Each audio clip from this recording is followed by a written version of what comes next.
You're listening to BQN. Assimilate the audio.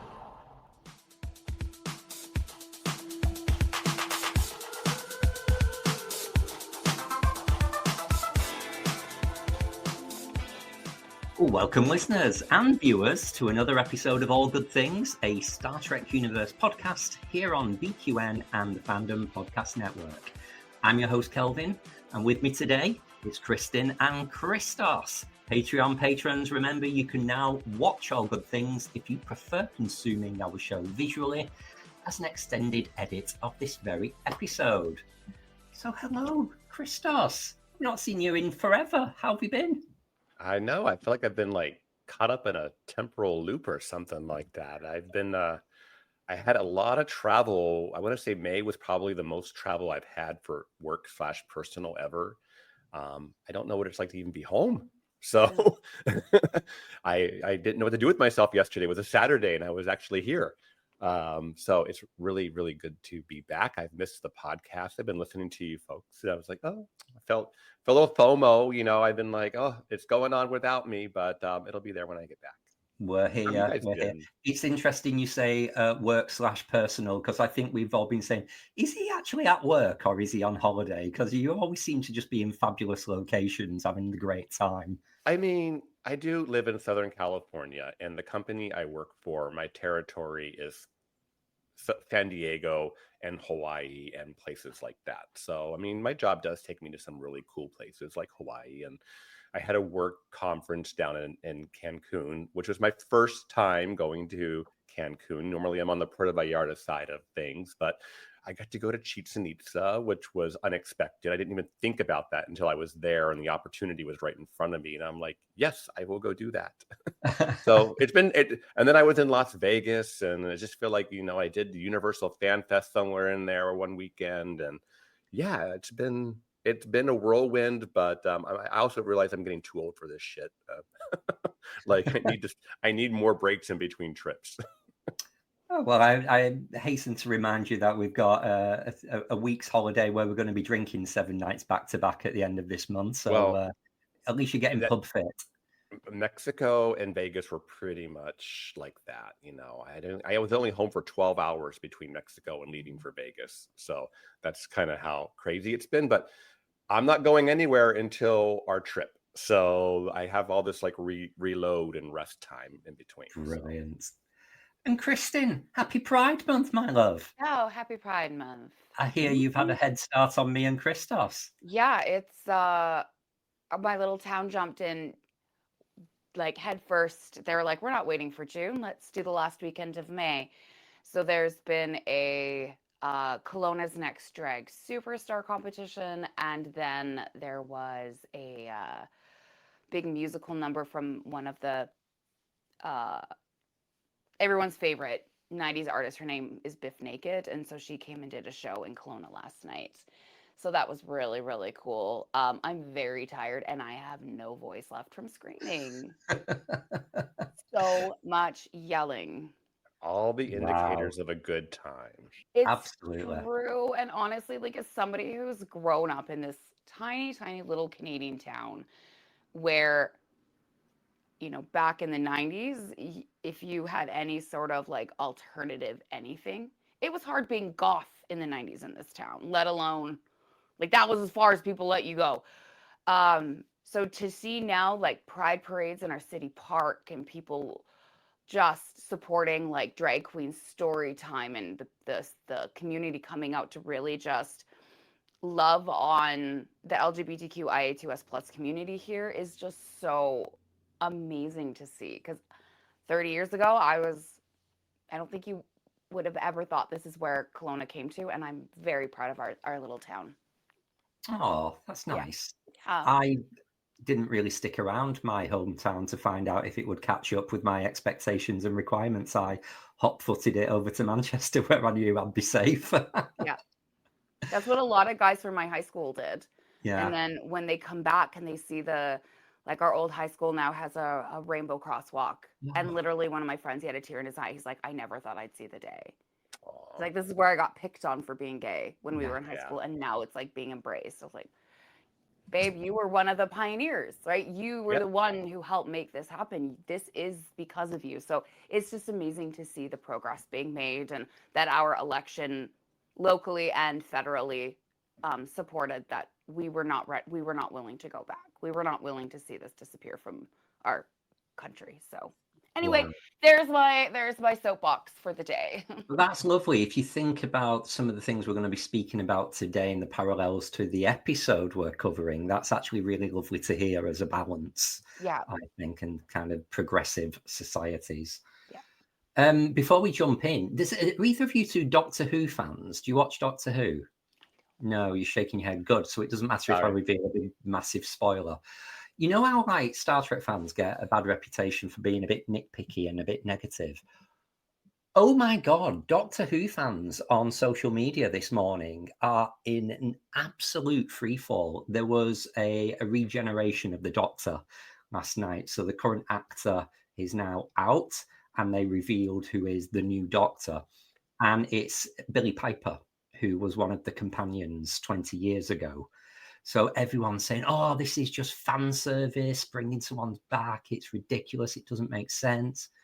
I think it was, I love it. I think it's amazing. The reaction I had to the episode last night when it was on TV, I've not reacted to anything like that since watching Vox in Picard season 3. Ooh. It was that longer reaction. It was so good. So I want to say to any of the Whovians listening, wind your neck in. This is really good news. It's going to be great for the Doctor Who franchise. Billy Piper. I mean, sensational Doctor.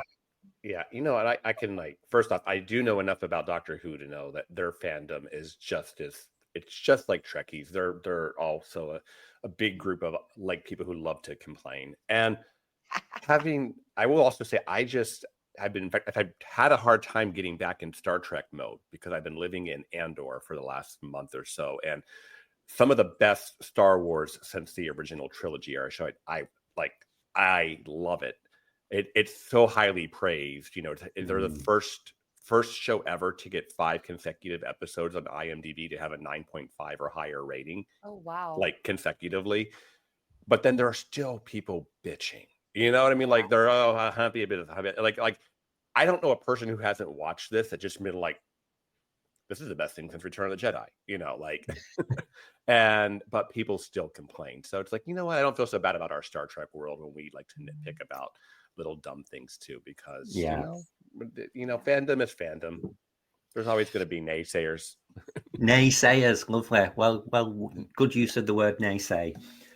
Right, okay, shall we see? Where have we been encountering Trek in all the strangest places? Kristin, have you got one for us this week?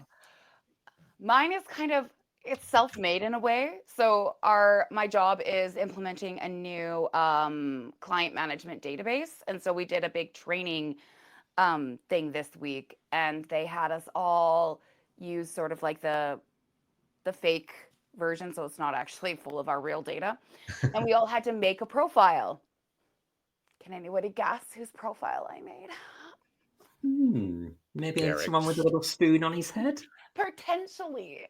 And so like associated people, it was like, oh, doctor. I'm like, well, that's Dr. Bashir. And it was like father. I was like, okay, like an Abertane. And then it was like, because a lot of our folks that we work with are involved in the criminal justice system. So I was like parole officer, Constable Odo, the changeling. And it was so funny. Like I made his birthday the same as AJ Robinson, only just younger. And the hardest part was the address, because there's actually an address for Elim on Deep Space Nine, but it had to be a BC address for it to work. So I was like, oh, well, whatever, that's boring. But it was just so funny when we're filling out like diagnoses, and I was like, well, he has a real fear of, he's very claustrophobic and, you know, a little antisocial personality disorder. He's dealt with a lot of emotional abuse from his dad through his life, and he has a real history of being unnecessarily violent. And then our presenter, her fake profile stopped working. And so I was like, do you want to use mine? And so she puts it up on the screen for the whole class. It was really funny. I was Did very proud. anyone mention? Did anyone know who the character was? No one knew who it was. The girl in front of me used Luke Skywalker, and I was like, oh, Lame. wow. Yeah, because no one's ever used Luke Skywalker before. So anyway, people knew who that was, but everyone is, because I actually wore a t-shirt with Garak on it on the day. Well, you were committed. I was committed. Well, I was so committed that at the end of the module, what we essentially have to do is move all of our folks take them through the mortality process, and essentially what we have to do when someone passes away. And I was like, I'm not killing Elam, so I just didn't do it. I was like, no, Garak's not dying on my watch. So anyway, that was my weird little Trek moment this week. Is all week at training, I got to work with him. Nice. Perhaps in light of this week's episode, you should have used Galda Cat. Scolda Cat. Scolda Cat. Yeah, I don't think I know enough about Galda Cat off the top of my head like I do Elam. Yeah, I don't blame you for that. Yeah. How about you, Christos? What's had Star Trek ringing in your mind this week? Yeah, I sort of kind of a mixed bag because I've had access to it for about 3 weeks now, but I watched the Voyager documentary yesterday, and I mean, so there's a lot of Trek in the Strangest Places as they're showing some of the actors' history and whatnot in there. In fact, I learned a few things, but that documentary it wasn't the DS9 documentary. That's all I gotta say. Will I be watching it again? Probably not.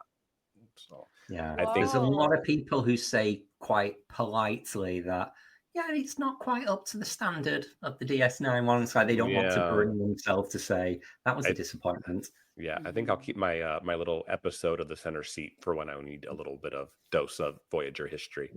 Absolutely. Yeah.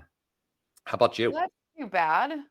Mine's quite easy this week. We always have Columbo playing on a Sunday afternoon because there's nothing on TV, so we just put it on in the background. And I was thinking, I've not really got a Trek in the Strangest Places this week for when we record later. And then who should pop up as a guest star? Kim Cattrall, Lieutenant Valaris herself, comes walking on. So I was like, right, quick, I'll write that down before I forget. So yeah, and interestingly, the new season of the Sex and the City spin-off and just like that started this weekend. And every time that's on, everyone's like, where's Samantha? Well, there you go. I had a little bit. She popped up at another place. Yeah, there's always like that other Columbo collection of Mrs. Columbo. So yeah, is that Kate Mulgrew? Yes. Yeah. There you go. Well, there you go. Columbo's done it. Done it. Right. Okay. Shall we move to our topic? So our topic of the week this week is we are continuing our alternate realities with part 5, and we're going into season 2 of Picard, Penance, which is the second episode of the season. Christos, would you like to remind us what happens in the episode, please? Yes, our good friend Q returns and shows Picard the end of the road not taken, a dystopian future in the Confederation of Planets, a ruthless, barbaric, galaxy-conquering empire. Can Picard, General Picard, and his crew figure out what's happened to the timeline and how to restore it? Yes. Da, da, da. So I'd like to start off with just considering this alternate reality of the Confederation and the world that developed because of this change in the timeline. The first thing that kind of jumps out to me is when you think of alternate reality stories in Star Trek, there's usually some kind of mind control effect on the people. It's an evil mirror universe for reasons of DNA or whatever. But this wasn't. This is our people developed in our world who have just been in a different circumstances. So I'm curious how you feel. Is it believable that our characters that we know and love, if they've been in an environment like that, would behave like that? Yes. Oh, straight in there, Kristin. I mean, There was a time where public executions were considered family events. They were, everybody came out to the town square and people cheered when people were murdered in front of them. Yeah. I'm actually Whatever. reminded. I was actually sitting in a bar Friday night and they had TVs on and Gladiator started playing the movie. And I was just like you're talking about, Kristin, like that they're showing like the gladiator fights and just how brutal and barbaric and all that is. So yes, we have that in our DNA. We absolutely do. The human race is an animal, right? We are an animal race. We have the complete potential to be as friggin' amazing and phenomenal as we want, but also as brutal as we want. And I do find that erring to the side of brutality is so easy because we're all in competition for resources. And so if we find that there are people that getting rid of them means that we're going to have more resources, it's not very hard to see that nastiness come out. So watching this episode it's such a good episode, but it was also very hard to watch. I mean, when we look at, for example, the Salem witch trials and not even just the Salem, but all over Europe as well. Hundreds of thousands of people were murdered in front of groups and people cheered on because they thought that they were a danger to their community when they weren't. Yeah. And it was just, no, this could and we're, anyway, I won't say too much, but when you talk, Salem witch trials, even things like World War II, it's quite easy to say in the past, and, we've grown. This is in the future. This is a few hundred years from now. Does humanity go on a kind of upwards, downwards, evolve and de-evolve trend? Could it happen again, rather than saying, in medieval times, people were savage? Well, we're pretty savage in the future by the looks of it. Yeah. I mean, of course, it goes back to 2024 is where they're saying the divergence was, right? But which is now, or last year technically now. But it's decisions got made and people went down a certain road, and it's why it's important to not go down that road. But we also see in the future you have freedom fighters and revolutionaries and whatnot, fighting against it. So yes, it does. I guess it's not that even in that dystopian Confederation, they're still showing us that there are still people who are morally trying to do the right thing.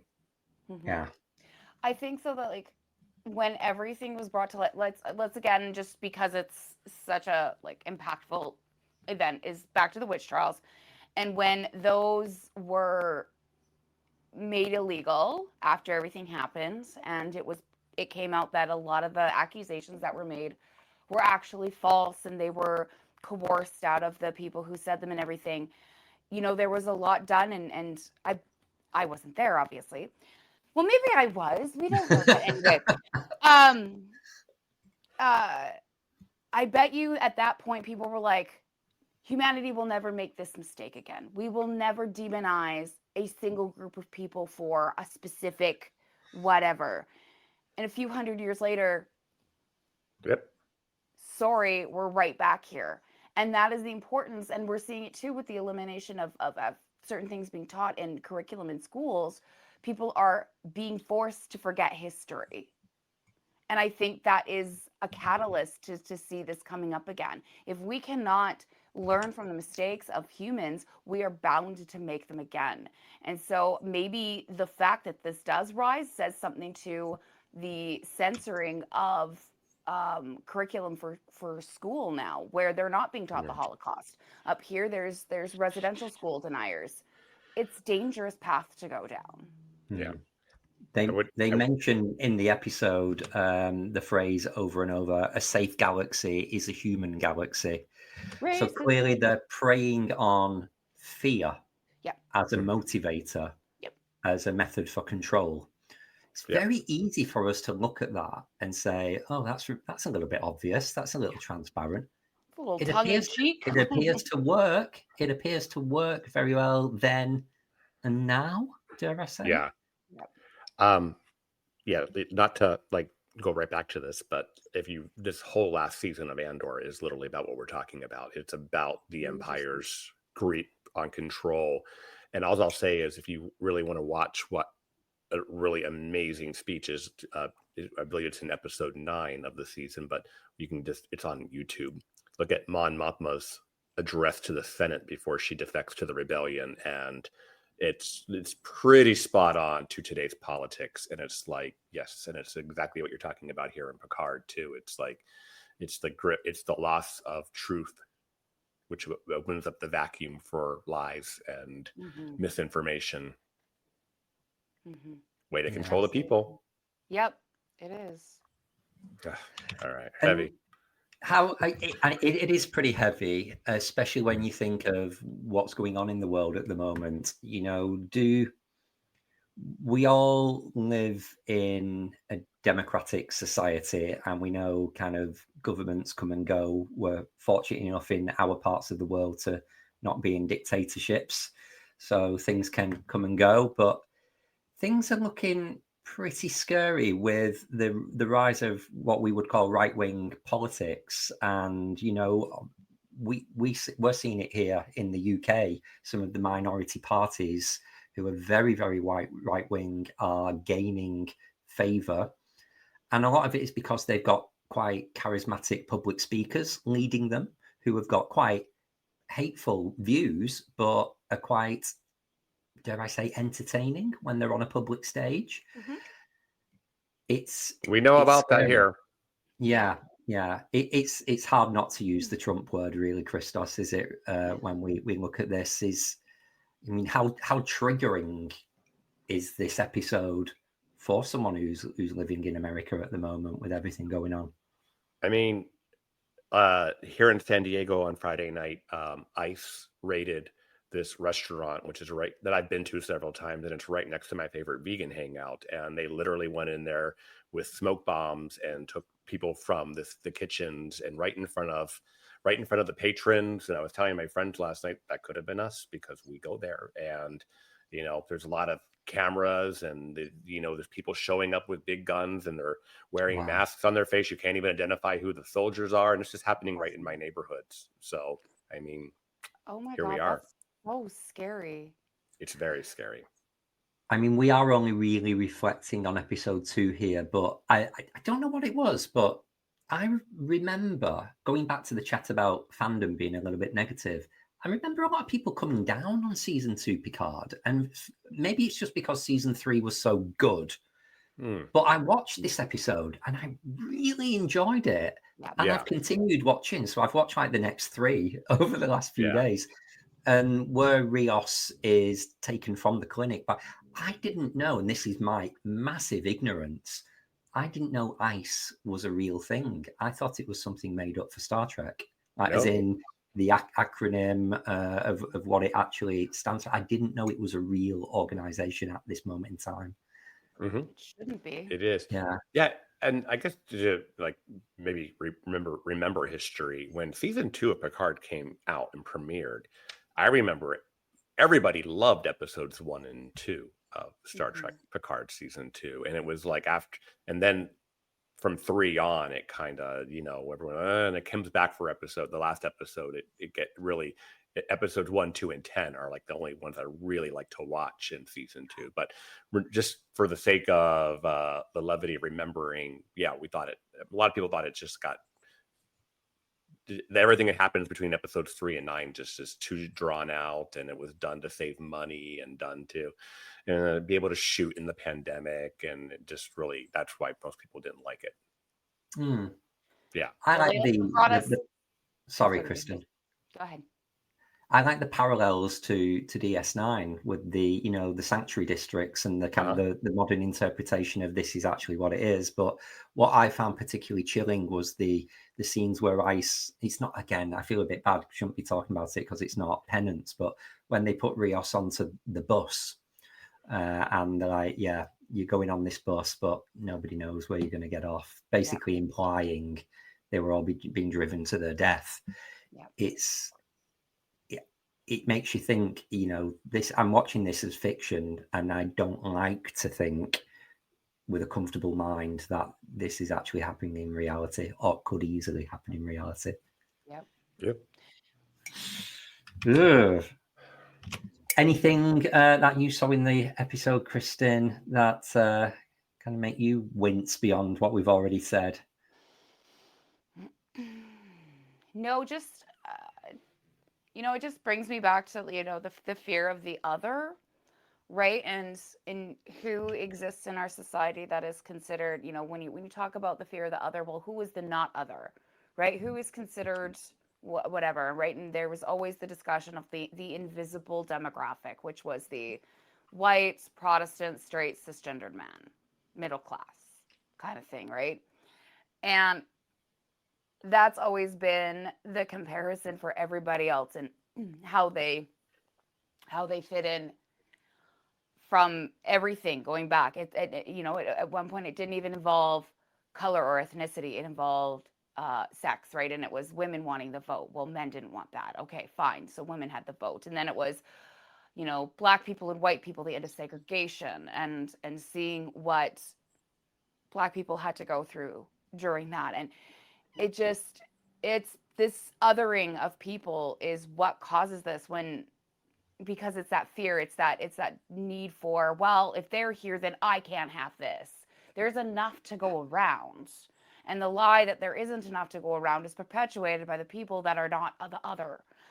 And if we want to turn our anger against the right group, it's the group that has had nothing but advantage their whole existence on this earth.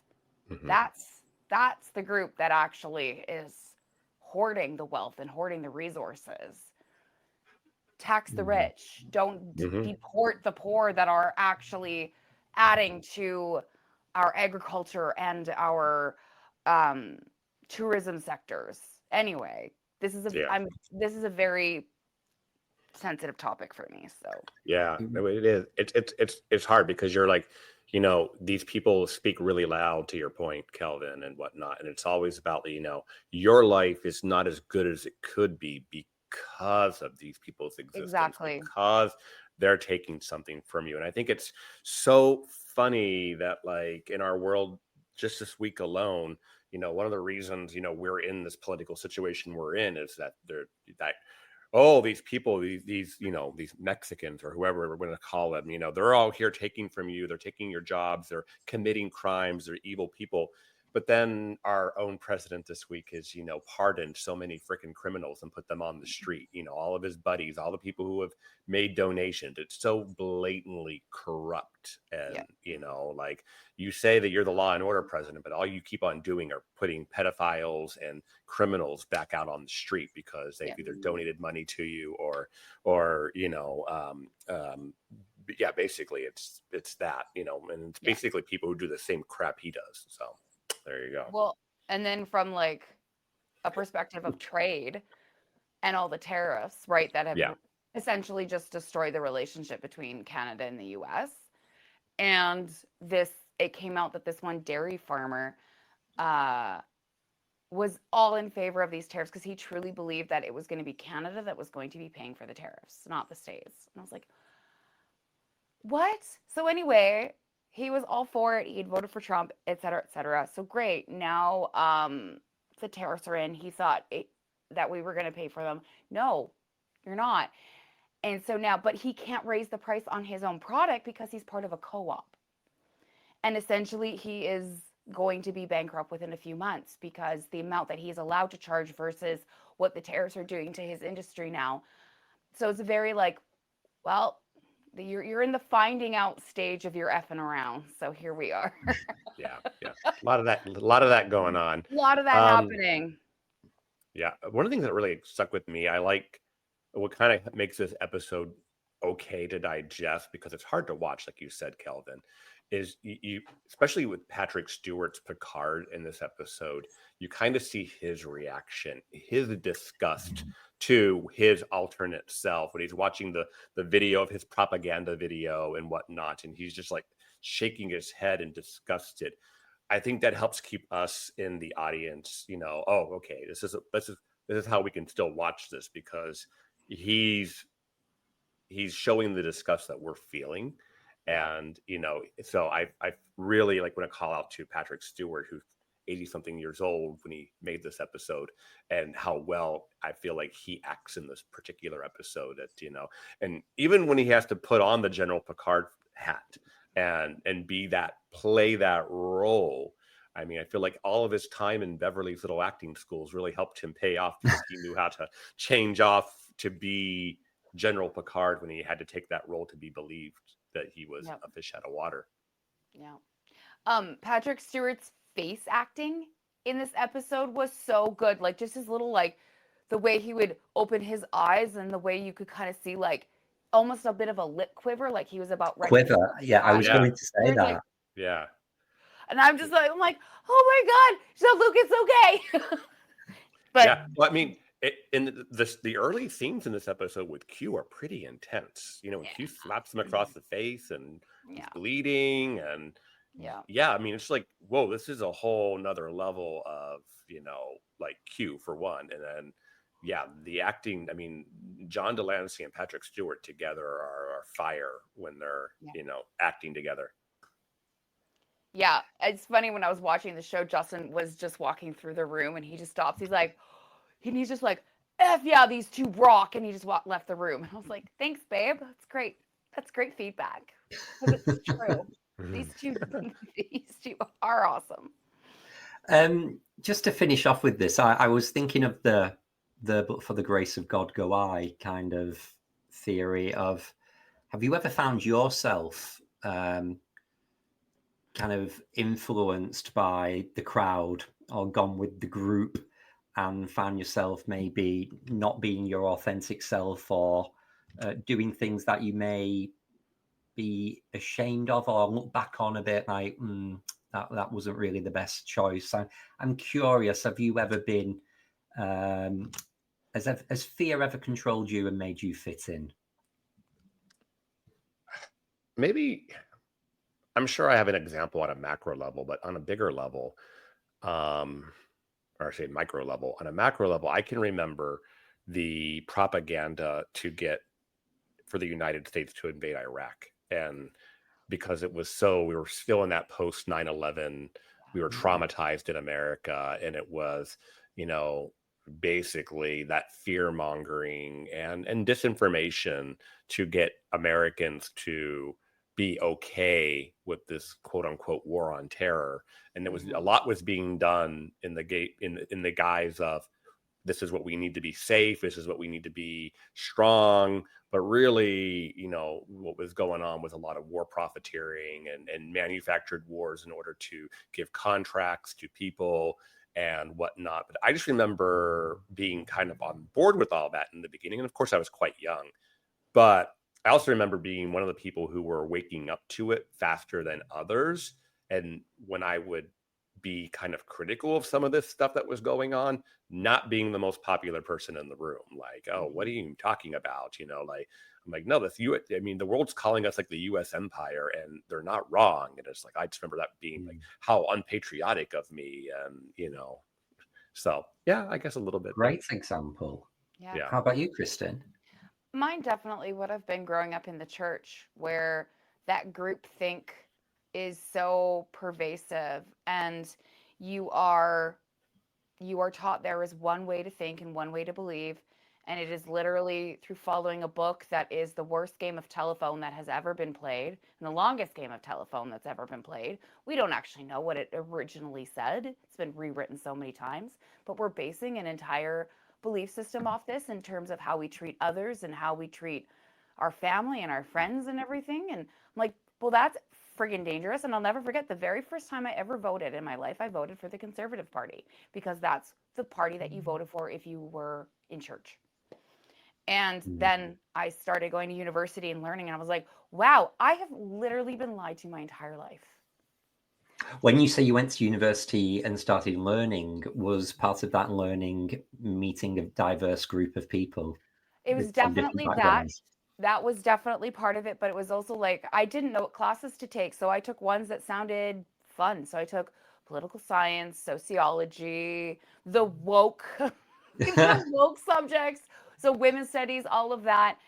And all of this started coming out, and I was like, I have never been shown there's been a different way to believe. I was always told that these were all evil people, and I'm like, they're not evil. So anyway, waking up to that was a really hard reality to come to, realizing that I've not done my research before adopting a way of believing, and coming out of that was a huge time for me. Yeah, I guess mine is the kind of two wrongs don't make a right almost. So my youth fear of being the different one when you're a young gay in the closet meant I was afraid, and I wanted protection. So I probably aligned myself with a few wrong uns, as we'd say. Some like people that would be considered bullies, antisocial behavior, gangs. I mean, like, not gangs as in really, really criminal, but you know, they were bad people. Because then, if I was in with them, I was protected. Yeah. And looking back, that's, you know, not people I would want to, and certainly don't, and have not made any lasting connections with them. But I don't think I'm ashamed of that. That was just something I had to do to kind of go under the radar and survive, to fit in. But it's along those lines of I didn't have the strength to call things out because I had to go with the majority. Otherwise, I would be in the firing line. Yeah. It'd be eradication day for me. But humans are a social creature, right? We need to feel that sense of community. We need to feel that sense of safety. And if we don't know where to go to get that as our authentic selves, then we will change ourselves to fit into whatever is needed. And it wasn't until, for me anyway, I'm not sure about others, but where I got comfortable being in an uncomfortable state of being alone and not having a lot of friends and not having a lot of social connections, because the people around me were going in directions that I was finally at a point where I was strong enough in my life to say, I don't align with those beliefs and I'm not going to go with you. And if that means I'm sitting here alone in the corner, well, this will be my lot in life for a bit.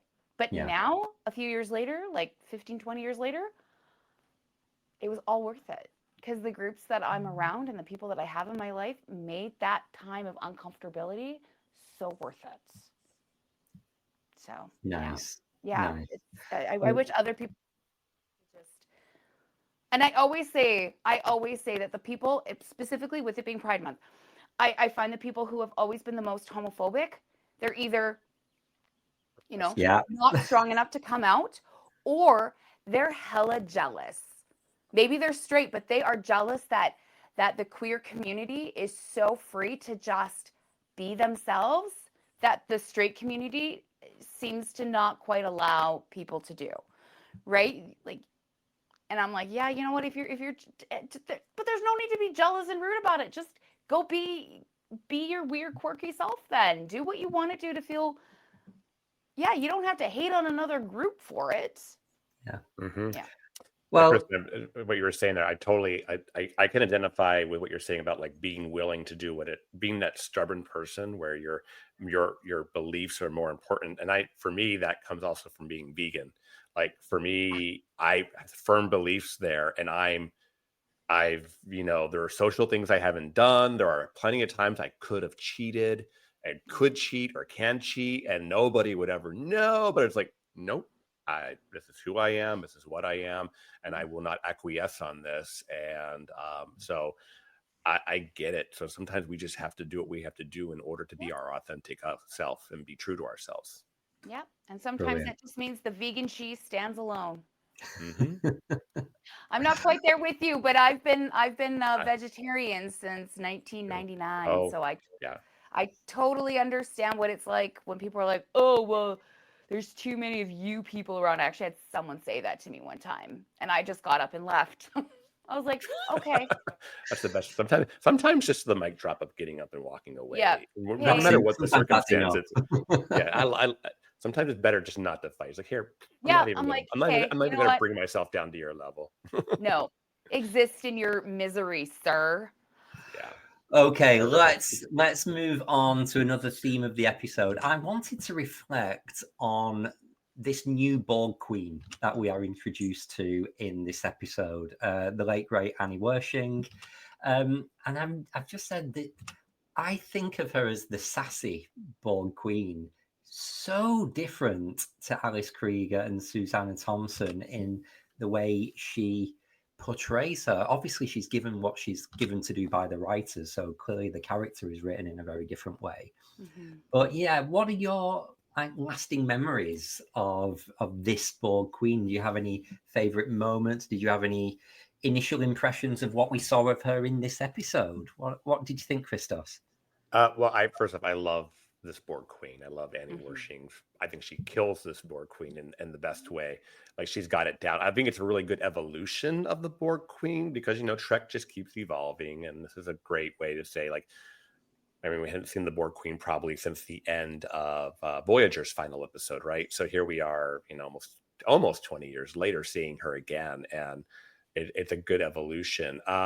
I love, you just already know that your antennas are up, especially the way she's looking at Girardi, and you just kind of know that that's where she's going. And at the end of the episode where they're plugging into the La Serena, and you kind of see the ecstasy on her face as she's got a little control back, and you're just like, oh, it's so these little idiosyncrasies that are just like, yes, this is such a clever depiction of the Borg Queen.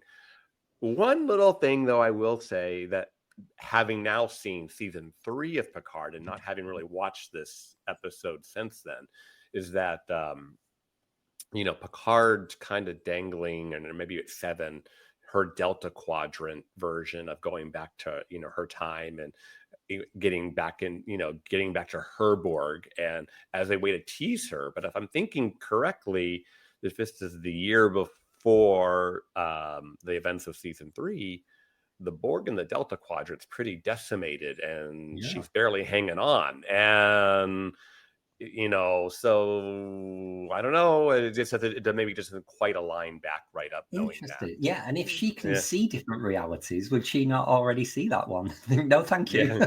No good. What about yourself, Kristin? What did you think of this new Borg Queen? I will forever be an Annie stan. My first real time seeing her, so before she was cast as the Borg Queen, she did a ongoing character appearance in The Rookie with Nathan Fillion. Shout out to Firefly. And she plays a female serial killer. And the way she comports herself and acts on that show is very Borg Queen-esque. And seeing that she does it, she plays this chilling, like, ooh, she just gives you that the willies, but she does it so well in both series that was just her. That was her niche with acting, was that role. And I remember them wrapping up her character on The Rookie after her diagnosis and her terminal status came out, where they gave her a great ending on that show too. So yeah. I just was going to say, I wonder if that portrayal on Firefly had anything to do with, getting her, someone in the casting role, like, oh, she can do this. Well, I don't know if she was on The Rookie. Sorry, Nathan Fillion was on The Rookie. Oh. Yeah, sorry. So the show that that Anne was on is called The Rookie. Yeah. And it's where, Nathan Fillion is like a 40-year-old LAPD rookie. But he runs into her and she's in prison as a serial killer. But I don't think she was ever on Firefly. Oh. I could be wrong. I don't know. I really like the kind of camp deliciousness of her evil, the speech patterns, the way she calls everyone dear. Yeah. It's like, what? You How could British. never imagine. Yeah. Yeah. It's the one time I've not objected to, let's pretend to be British and be evil. It really works. Very similar to Patrick Stewart, though I found that her ability to emote so much through her face, even with all those prosthetics and all the paint and the contacts. Yeah, you could still see the tiny ways that she would move her eyes and the tiny ways that her lips would curl was really let you know, like, girl, you in danger. What's going on? Like, go. Like, do you not see what we're seeing? You're not safe. Yeah. And I also I'll call out too. I love when the Borg Queen is first revealed, how it kind of knocks the wind out of Seven. Like, yeah, she's Jerry Ryan did really well. I must have Jerry Taylor. Jerry Ryan acts that part really well. The shock of seeing the Borg Queen and how that would affect her personally. Brilliant. Yeah. Well, I just wanted to kind of get it in there and cover and say thank you, Alice. You brought back to life a fantastic character and gave us a full year of a brilliant depiction of a Borg Queen. Moving on to some assimilations and regenerations. Kristin, have you got any assimilations for the episode? The one thing I think I love about alternate universe episodes, and especially true in this one, is how quickly the characters are able to think on their feet to deal with the situations that they're put with, where they wake up, they have no idea what's going on, they're completely caught off guard, but yet they're able to cover their butts and have some sort of a way to stay safe and keep things going throughout it all. Like, I would like to think if I was ever in a situation like this, I would be able to do the same, but I don't know if I would. And also, when Patton Oswalt shows up as Spot 73, I was so excited because I love Patton Oswalt, and I was like, oh, I forgot he voiced the cat. So anyway, that was another big shout out for me. What about you, Christos?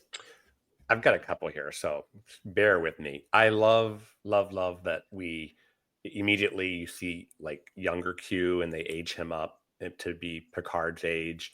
That that's quickly addressed why Q would age, instead of just like the little callbacks to that kind. Those little just details make to kind of make sure that us in the fandom world aren't going to like lose our rockers. I like the little call outs to Yesterday's Enterprise and In the Mirror Darkly, the little name dropping episodes from the Star Trek universe, and like some of the other little Easter eggs, like the mention of Cisco and all the dead skulls in Picard's winery. But my favorite assimilation is that so much of this episode is shot at the Walt Disney Concert Hall in Los Angeles, and the very stage that Seven of Nine and Picard are on with the Borg Queen. I literally have watched like Belinda Carlisle and Rufus Wainwright perform her French album on that stage in that audience. And I'm like, I know exactly where that is. I've been in that room, and even some of the outdoor sets and whatnot where they're on. There's so many things that are shot in and around the Walt Disney Concert Hall in this episode. And I've been there. So it's like, it really feels kind of cool. And it's like, and for me, it doesn't even like take me out of it. It's just like, yes, that is a very futuristic looking place, and I could see why they would want to use that as a location shoot. But yeah, wow. I'll say that I've been literally in that audience with all the people. I think I've been in that audience. And no one's going to miss their life be free in the Federation. Yeah. Sorry, Belinda. Exactly. Well, hey, man, if the world keeps going as it is, maybe that place will one day no longer be a cute little concert hall. Anyway, sorry, Kelvin, didn't mean to cut you off. That's all right. I was just reminded because I went straight to this episode, and I've not watched Picard season 1 or 2 for ages, and it just reminded me how much I love Agnes Jurati and really miss her. Some people say Trek doesn't do comedy very well, or certain types of comedy it did, but this is very modern comedy, done well, works with Star Trek. The delivery from this actress, she steals every scene that she's in.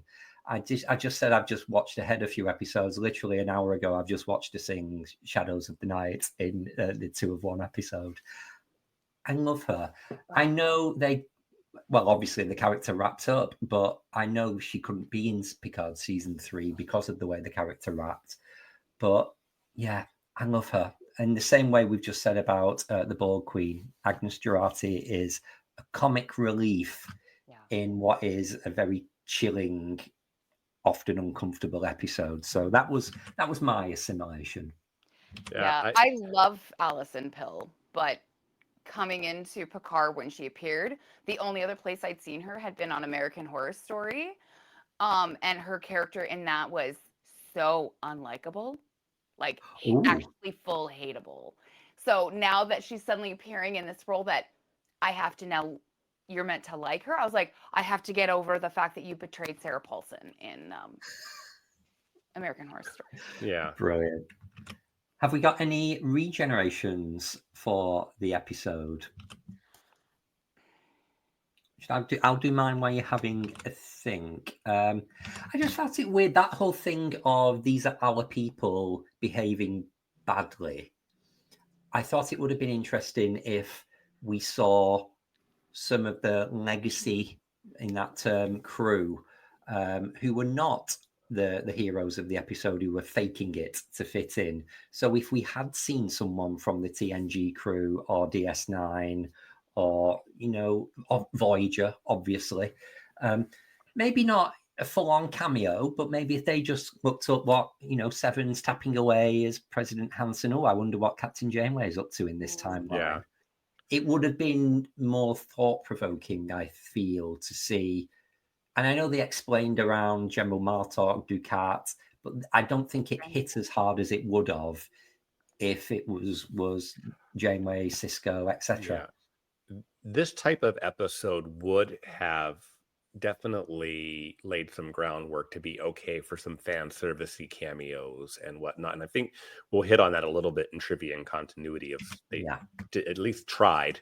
But there could have been, I guess they could have tried harder to get some more people in there. Yeah. Speaking of try harder, have we got any regenerations? I don't think I have any other than sort of what you'd already mentioned, Kelvin, about, this was an opportunity sort of missed to pull in a few things from the Trek we love. But other than that, I thought this was a really strong episode. I thought it was well written, well acted, and laid very interesting groundwork for the rest of the season. So, well, let's head straight into the trivia then, Kristin, and start us off, because there was a fantastic opportunity of not taken there to bring something in. And that was where Robert Beltran revealed that he had actually been offered the chance to reprise his role as Chakotay in the episode, but he turned it down because he disliked the way the character was written. Showrunner Terry Matalas further revealed that Beltran was going to play Seven's alternate universe husband, which kind of worked. First Magistrate Chakotay, which was instead rewritten into a different character for actor John Briones. I hope I pronounced his name correctly. I probably didn't pronounce any of those names correctly. That's okay. Robert, the point of this was to not have good characters, was to have achy. That was the point of the episode. Yeah. So, he's problematic anyway, but still, I think it would have, to what Kelvin's regeneration was, it would have made everything feel a little bit more real, I think. And it probably would have been welcome. That was probably, if I had the regeneration, you can't see why Seven would be married to that guy. That doesn't make, and there's no chemistry there. There's nothing that would say, why would she be married to this guy? So whereas Chakotay would make a little more sense and at least kind of give some tiebacks to Voyager and seeing a little bit more of that history. So, but you're right, Robert. That was the point. You're not. It's an alternate. It's the Confederation. It's an alternate universe. This is literally like a mirror universe version of Chakotay. Yeah. Anyways, so speaking of Seven's husband, he was actually played by John Briones. He's the father of Issa Briones, who was Soji. And although she doesn't appear in the episode, but in real life, that is her father. Nice. Huh. Agnes, digital cat assistant, is voiced by Patton Oswalt, who you mentioned earlier, Kristin.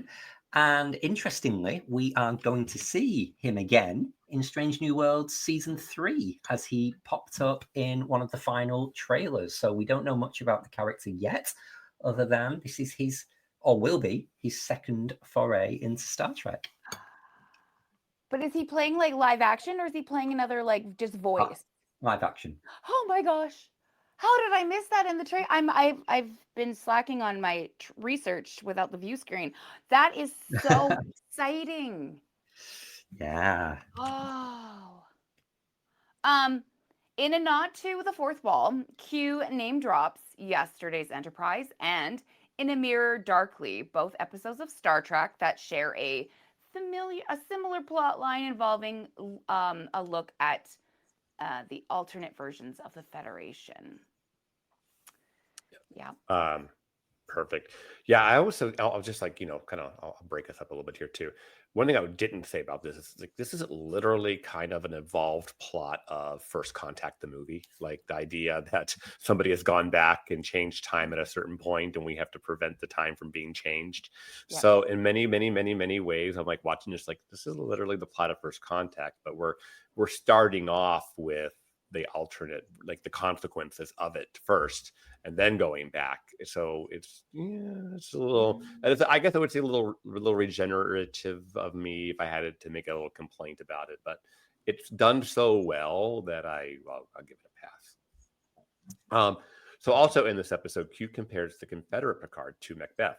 Patrick Stewart portrayed the character in 2007 and in the 2010 film adaptation of the same performance. So. There's that Royal Shakespeare Company of Patrick Stewart's always being brought into Star Trek. And I'm going to finish with an Amy's Math moment and a continuity blooper. Here I go again. I've got my soapbox out. So the Borg Queen states that Annika Hansen was assimilated in 2050. Now, Annika was 6 years old when she was assimilated, and it occurred 18 years prior to Captain Janeway's alliance with the Borg in 2374. Keep up, people. So this would mean she was born in 2350 and assimilated in 2356, not 2350 as it said here. So they were 6 years out. It's like these writers don't watch any Star Trek. Why don't they just ask me? Right? Sloppy. You should be on salary as a consult. That's the dream, Kristin. Yeah. Kelvin Wood, a.k.a. Cannon Police. How do we make this pay? Cannon Police? Okay, final thoughts. This is going to be hard.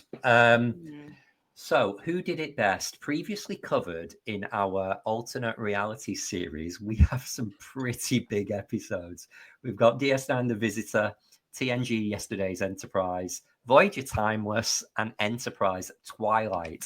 I seem to recall when we last did an alternate realities, we all struggled with this because those are some of the best episodes by series. So I'm curious to see if A, I can remember, or B, things have changed. So do you want to start us off, Christos? I was going to say this is only making it worse because this is a really good episode.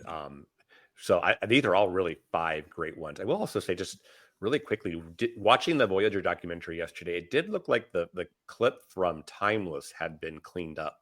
Like it looked really good on, as far as clarity and like the crashing scene of the Voyager on the ice planet. So that did look really good. But it's definitely not the winner for the week for me. For me, this is a 2-way between The Visitor and Yesterday's Enterprise. And I don't know if it's my nostalgia factor is why I'll probably end up picking Yesterday's Enterprise here, because it is, but it's like literally the OG of, like, I remember being such a young person watching it, being, oh my God, this is so cool. I had my mind as a young person grasping the change in the timeline and time, in alternate realities and whatnot. And I think in some ways that's, helped me as a thinker in life and whatnot, is some of these concepts that I was introduced to at such a young age. So I'm going to go with Yesterday's Enterprise. Brilliant. And Kristin? This is again, I'm struggling because my answer with the previous 4 will always be Yesterday's Enterprise. And again, I think it's because that's the timeline that I really enjoy. That is a look at the Federation and Klingon War and how that all played out and the importance of allyship. But Penance is really good. Yeah. Like, it's really good. I have to be honest, and I don't want any hate from this. I've never been the hugest fan of The Visitor. Oh, surprising. Is that because Garak's not in it? I'm more than just... Anyway, no, it's not. I don't know why. I just... It never sat with me in an emotional way like other people have talked about. But yeah, I get that. Yeah, but yesterday's Enterprise was always huge. Again, it shows what could have happened if things didn't go well with that relationship and that partnership between the Klingons and the Federation.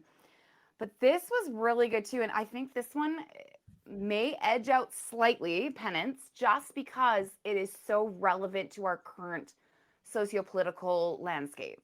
Yeah, and I think that because there's issues coming out with like I said earlier, the censorship of books and education and all that we might need to start looking at certain types of media as a way to educate. So I see the importance of the episode Penance. Yeah. Brilliant. It does hit I'm differently. finding this hard too. Twilight is my favorite episode of Enterprise. It's the one I just go to and watch all the time. But very similar to what you said, Christos, yesterday's Enterprise, in my formative years, it was an education for a young mind. But also, I've always been Team Tasha for everything. You know, I had posters on my wall, and much like when you heard Gates McFadden was coming back, when I heard that Denise Crosby was coming back to Star Trek in this, that was all my gay Christmases come at once. So yesterday's Enterprise, both for Denise, but also for just being a sensational story and episode overall.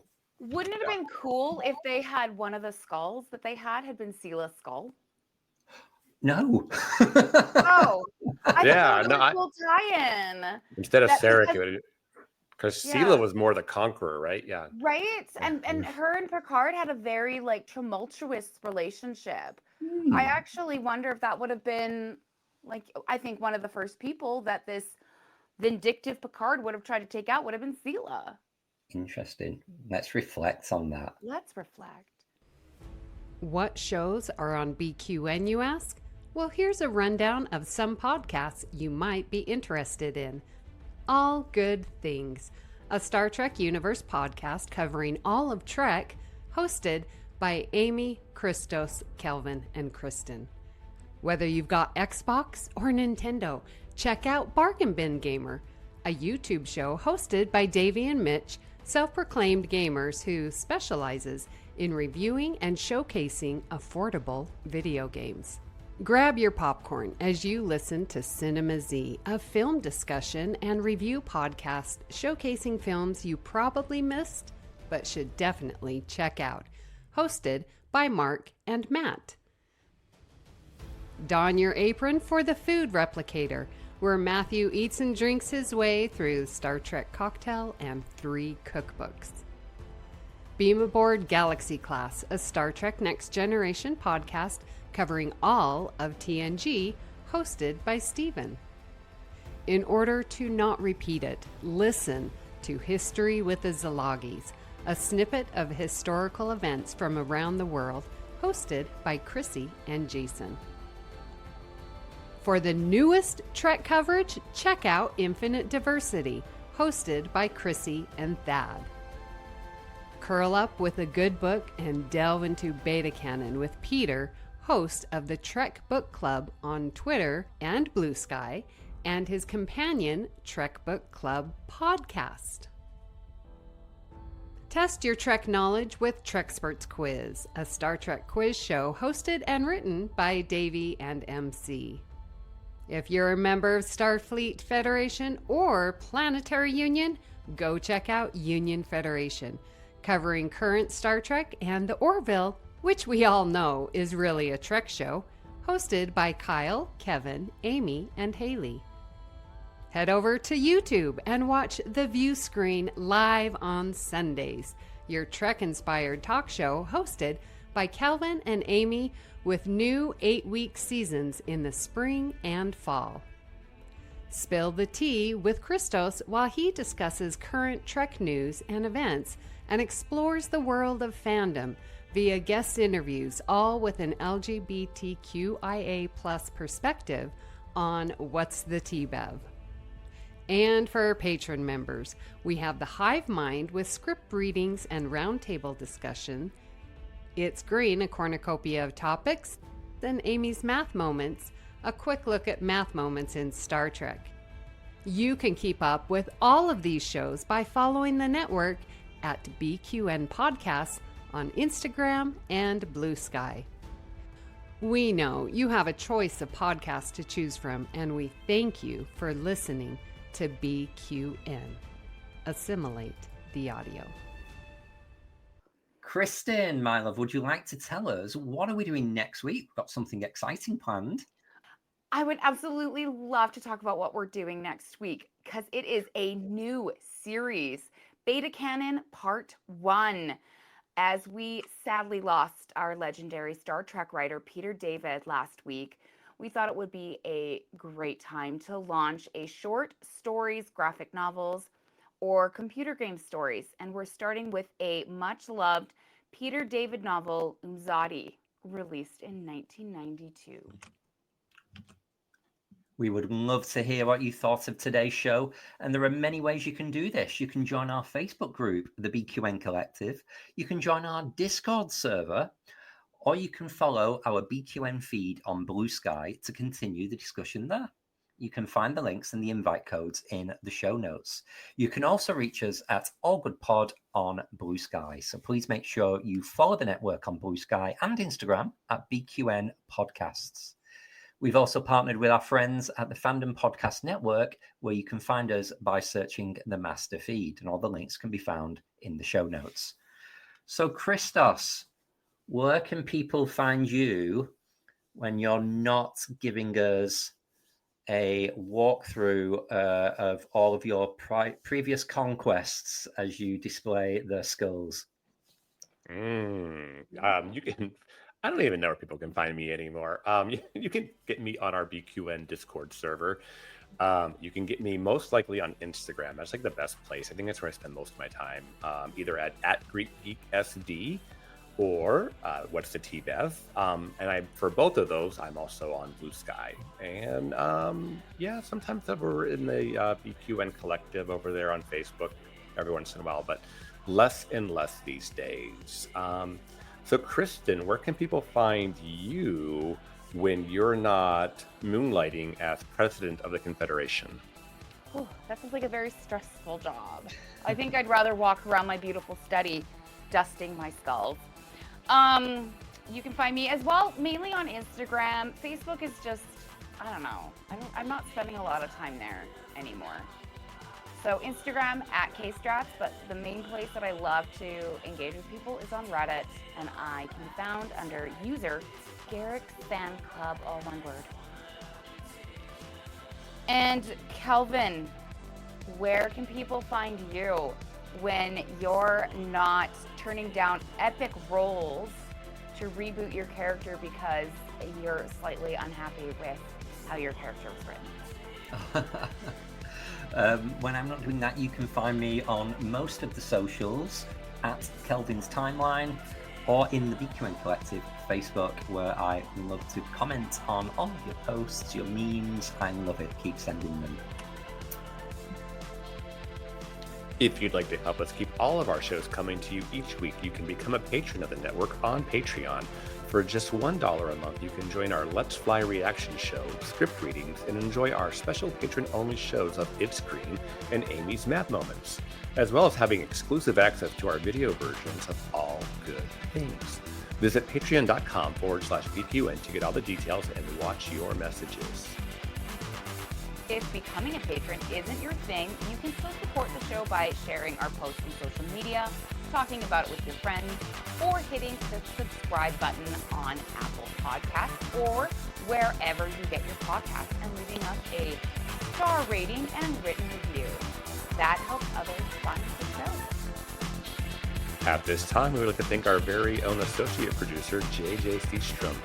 A special thanks to Graham Kelly for our opening and closing music. Thank you for listening. We hope you'll join us as we search out All good things.